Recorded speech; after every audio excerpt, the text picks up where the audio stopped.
My name is Annette, and I'm going to be doing the newborn assessment, and I'm going to be starting now.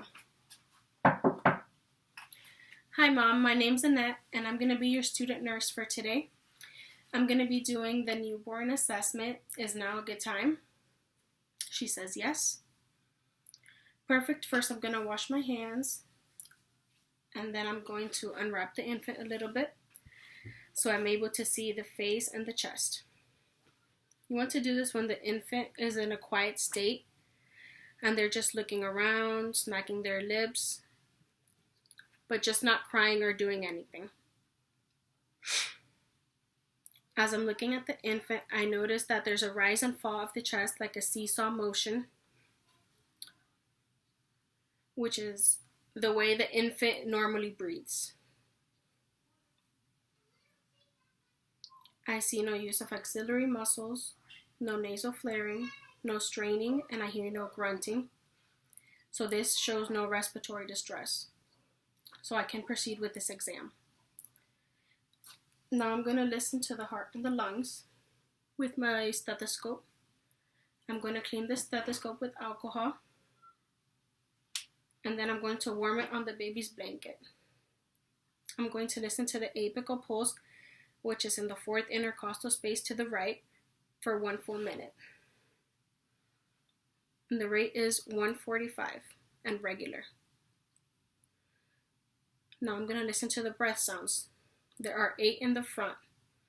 1, 2, 3, 4, 5, 6, 7, and 8. Everything sounds great. Now I'm going to turn the baby, and I'm going to listen to the back. There are 6 breath sounds in the back. 1, 2, 3, 4, 5, 6. The lungs are clear. Now I'm going to put the baby back on his back, and I'm going to be counting the respirations for 1 full minute. The rate is 40 and irregular, but this is normal for infants. Now, as I'm looking at the infant, I don't see any excess secretions in the mouth or the nose, so I don't need to use my bulb syringe, but if I did, I would explain and teach to the mom how to use it. Now I'm going to be taking the temperature. We're going to do this auxiliary. Going to make sure that there's no vernix, and I'm going to make sure that there's good skin-to-skin contact. I'm going to be holding it close for 1 full minute or until it beeps. When I'm doing this, just holding the baby, he becomes very restless, and he's going to be crying. Now he's struggling, and he has started to cry. So as he is crying, I see a big, lusty cry. And this is really important to identify because this is a sign of well-being. The base is moving symmetrically, and the temperature is 98.2, which is normal. Now I'm going to be checking the head of the baby. In infants, they have 5 skull bones. They are not fused. So this is so the baby can come out through the mother's pelvis and have the largest possible skull, and yet the baby's that way it's able to fit through the birth canal.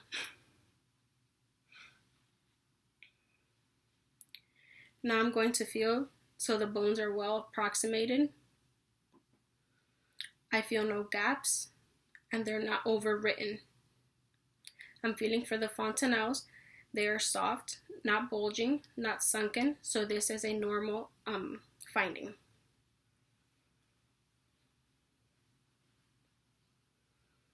I don't see any trauma to the head or the face of the baby from forceps or vacuum extractions or fetal scalp electrodes.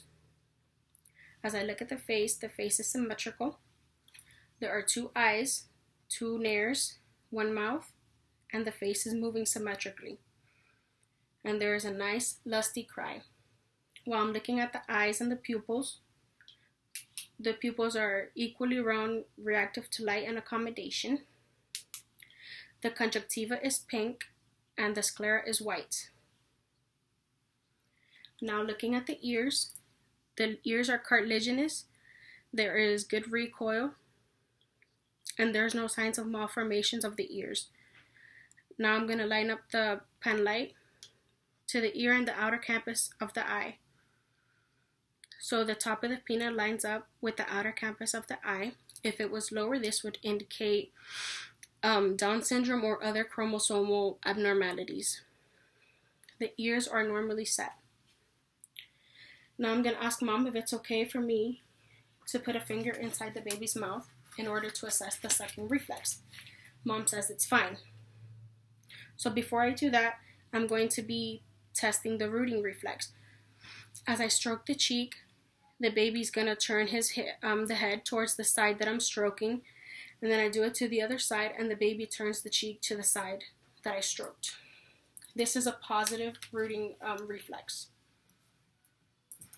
Now putting one finger inside the mouth of the baby begins to suck my finger.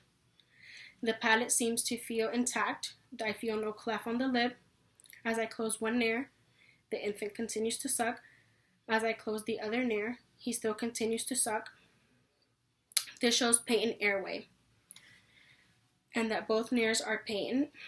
The mucous membranes are pink, moist. There's no predeciduate teeth and no Epstein pearls or little cysts around the gums.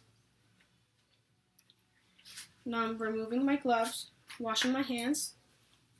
I'm going to check the clavicle. I feel no crepitus. The infant is very upset now. There's a strong, big cry.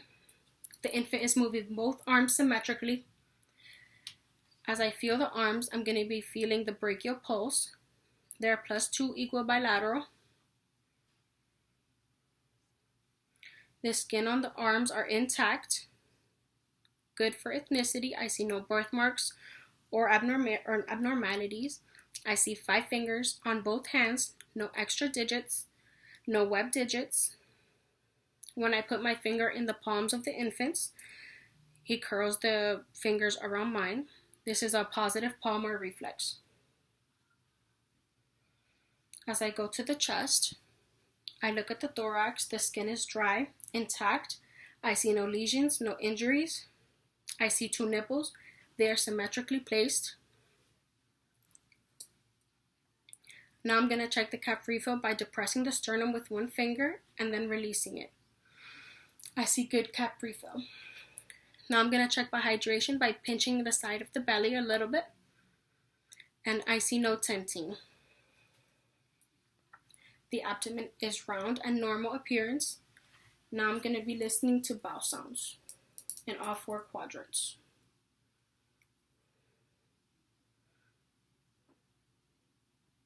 The bowel sounds are present. As I look at the abdomen, I see the umbilical cord. When I'm looking at the cord is intact. There's no redness, ecchymosis, drainage around the cord. It is thump. As I'm looking at the cord, I see 3 vessels, 2 arteries, 1 vein. So this is a normal umbilical cord and it looks great. As I'm looking at the legs, they're moving symmetrically. There's no lesions, no abnormalities. Now I'm going to check the pedal pulses. They're +2 equal bilateral.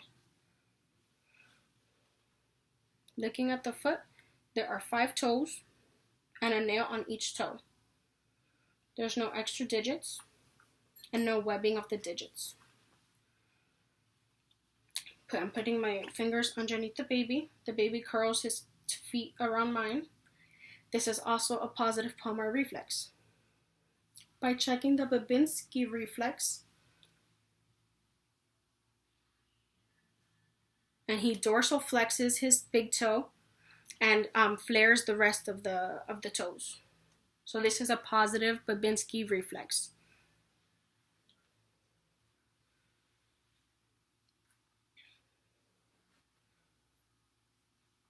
Now I'm going to check the baby's Mora reflex by lifting the head and shoulders a few inches above and then dropping it a little bit. If the baby's arms extend like this is known as a positive Mora reflex. Turning the baby over, looking at the back, I see no openings, no dimples.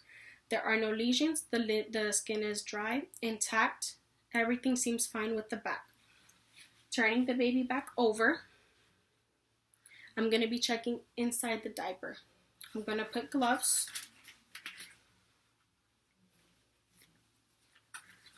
And I'm going to be taking off the old diaper, checking up underneath, and putting in a new one.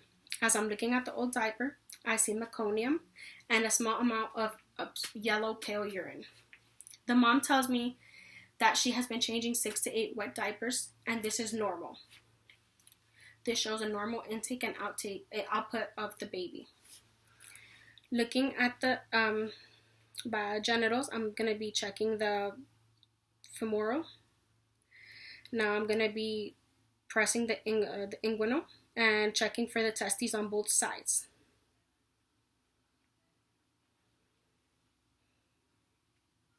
The penis is normal and the meatus is on top of the penis. The infant has been circumcised and there is a gauze on the top of the penis. Mom, you want to keep checking this and keep having it on until it is completely healed. Now I'm taking my gloves off, washing my hands, and just some teaching for you, Mom. Before you take baby home, I need to tell you some things. First thing is about your bulb syringe. If the baby has mucus in the mouth or in the nose, you can suction it by depressing the bulb syringe and inserting it by the cheek and then letting it go. And then depressing it onto a towel and then doing it again. Suction and expelling it onto the towel. Always do the mouth before you do the nose. You can wash your bulb syringe with warm soapy water and let it air dry. It's very important to always keep it near the baby. In every drive, you want to have a car seat. Please make sure that it is rear facing for the first 2 years of life or until the manufacturer says it's okay for them to be out of it. If you always want to make sure to put your purse behind with the car seat so that you don't forget your baby. For the baby to sleep, make sure he is back to sleep. You only want to have a tight-fitted sheet, no toys, no pillows, and no nothing. Make sure that the baby is dressed in a onesie, and that is all. One more thing, no one means to shake their baby. It's just that babies are very stressful sometimes. So if you have covered the baby, feeded him, and done everything that you could, and he is still crying, take the baby, put the baby and put him on his back in his crib, close the door, and call for help. Let the people, your support, your family know so that they can come and help you with this.